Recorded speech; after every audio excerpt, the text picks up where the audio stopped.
Ronald Masinda, he's got the sort of reflection of what it is there. And Ronald, you know, for a while it seemed like a couple of years back, like the Western Cape government was doing right by people. If you were in a car on the way from the airport, if you just landed in Cape Town, you would see there was, you know, sort of housing on the way. But I don't know if that was temporary. It doesn't seem like the situation has changed much today for many people in the Western Cape. Yes, the situation has certainly not changed much, and land invasions here in the Western Cape have been quite rife in recent months.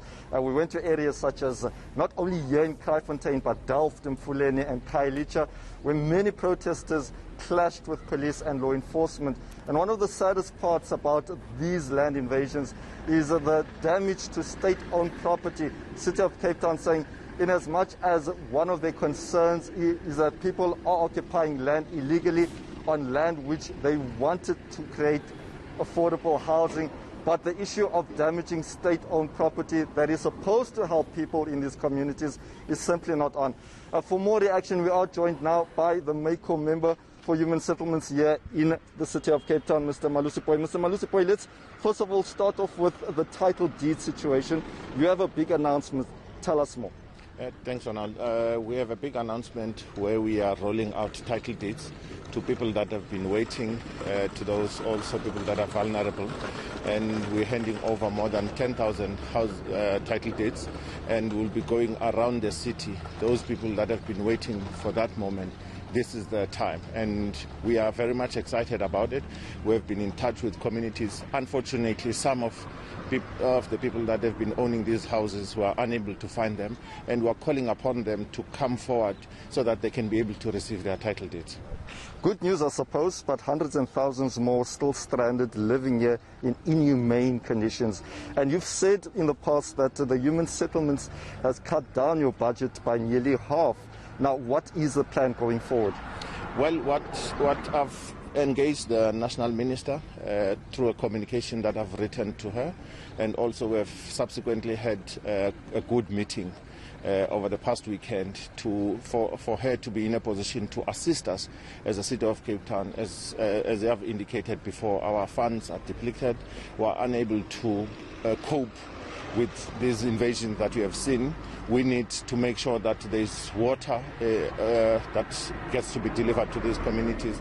They need sanitation. Now, we don't want a situation whereby there's an uproar, as we have indicated, that state facilities get damaged in the process, and we're trying now to make sure that does not happen. Hence, we have had this proactive approach. All right. Just briefly, we are across Marula North, area that was invaded last year. That was during the hard lockdown.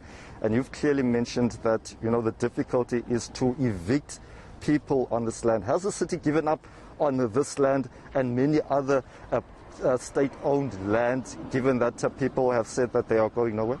Well, we have approached the courts to seek some relief from them, because what we have planned here is to build more than 1,652 units. And now those families are stranded in informality.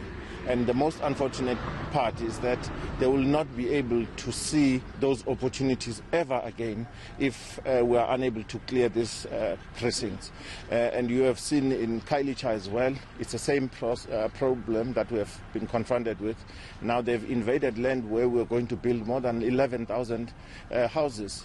That opportunity is now gone, and we're calling upon communities to work with us as government, because we feel that this is an act of anarchy from those that know very well that they are not in a position to receive these houses. Remember, Ronald, one of the issues that is before us is that we have people that have been waiting for 20, 25 years on the waiting list, but we have people who invade land to do queue jumping, which is something that we cannot permit as a city. All right, thank you very much for your time, Mr. Poi. Well, I guess you've us one of the biggest losers are the beneficiaries who are supposed to receive housing, many of them being on that waiting list for over 25 years. And we're talking about people who elderly people, people who have been waiting all their lives to receive housing. Those dreams could be shattered, according to Mr. Malusipoi, if these land invaders remain defiant and refuse to move out of land that has been allocated for those state-owned properties. Ronald Masinde in Cape Town, thank you so much for that, and a reflection in many parts of, well, Johannesburg and then the Western Cape as well, just the daily struggles of people just to have a roof over their heads.